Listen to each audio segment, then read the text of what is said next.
కేసీఆర్ గారు ఇచ్చినటువంటి ఇలా కారుణ్య ఉద్యోగాలలో 20,000 ఉద్యోగాలు ఇచ్చాడు ఇప్పటివరకు.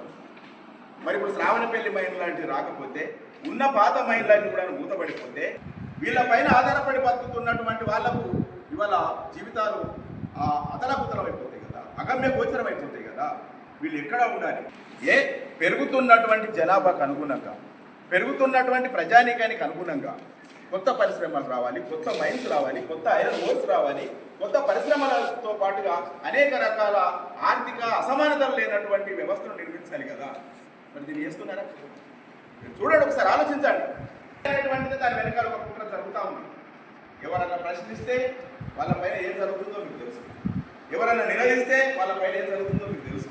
గట్టిగా మనలాంటి వాళ్ళ ఉద్యమాల వైపు చేస్తూ ఉంటే ఏం జరుగుతుందో మనకు బాగు చేస్తామని చెప్తా ఉంటారు. కానీ సింగరేణిలో జరుగుతున్నటువంటి సింగరేణి భవిష్యత్తులో ఉండదు, పెరిగిపోయింది.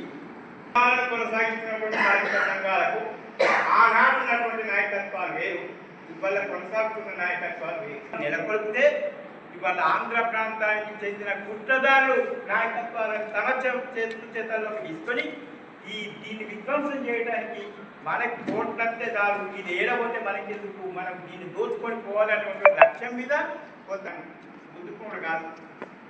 మరి ఆంధ్ర వలస నుంచి వచ్చినటువంటి వాళ్ళు ఈ సింగరేణి కొల్లగొడుతుంటే ఇక్కడి నుంచి ఆసిఫాబాద్ వరకు వందలాది ఎకరాల భూమిని సంపాదించుకొని ఈ సింగరేణి ఆస్తుని, సింగరేణి కార్మిక శ్రమని దోపిడీ చేస్తుంటే మరి మనం ఏం చేస్తున్నాం? మనలో తిరుగుబడింది. మరి మనం పోరాడితేనే కదా ఈ సంస్థ ఇంత గొప్పగా మనగలిగింది. మనం పోరాడితేనే కదా ఇంత పెద్ద రీతిలో. ఒకనాడు బ్లాస్టింగ్కు ఈ డిటోనేటర్స్ లేదు, మనం ఏదో తాళ్ళు ముట్టించి బ్లాస్టింగ్ చేసుకున్న సంస్థ. వాళ్ళ ఎక్స్ప్లోడర్స్ వచ్చినాయి, వాళ్ళ లారీలు వచ్చినాయి, మరి పెద్ద పెద్ద డోజర్స్ వచ్చినాయి, పెద్ద పెద్ద డ్రాగ్ లైన్స్ వచ్చినాయి. మరి అది ఏదంతా కార్మిక శ్రమ కాదా? కార్మిక శ్రమ ద్వారా వచ్చిన ఆస్తులు కాదా? మరి మనం ఎందుకు ప్రశ్నించలేకపోతున్నాం? మనలో చైతన్యం ఏమైంది? అంతకుముందు కనీసం 10th క్లాస్ వాళ్ళు ఇక్కడ కనబడాలంటే ప్రతి 100లో 1 అట్లా కనబడుతుంది. ఇవాళ ప్రతి స్టూడెంట్ డిగ్రీ వరకు చదువుకుంటున్నాడు కదా. ఆయనలో ఈ చైతన్యాన్ని నింపడంలో మనం ఫెయిల్యూర్ అవుతున్నామా? చైతన్యం ఆయన కలగడంలో ఆయన ఫెయిల్యూర్ అవుతున్నాడా? ఇది మనం కొంత ప్రశ్నించుకోవాల్సిన అవసరం ఉంది. ఇవాళటువంటి C&Mలు పెడితే ఇవాళ సింగరేణి కోట్లను గిరాకిస్తాం, ఈడ పెట్టుకోండి అని చెప్పి ఇప్పుడున్న సంస్థ యజమానులు పిలుస్తున్నారు. ఇది దుర్మార్గం కాదా?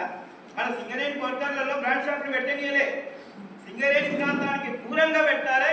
నా కార్మికులందరూ కూడా గనులలోకి వెళ్ళి పనిచేస్తారు, ప్రమాదానికి గురైతారు. కాబట్టి బ్రాండీ షాప్ని ఈ ప్రాంతంలో నెలకొల్పొద్దని చెప్పి ఆనాడున్న సంస్థ యాజమాన్యం నిర్వహిస్తే వాళ్ళ సింగరేణి కోట్లను ఖాళీ ఉన్నాయి, ఇక్కడ పెట్టుకోమని చెప్పి పిలుస్తున్నారు మన ఇప్పుడున్న అధికారులు.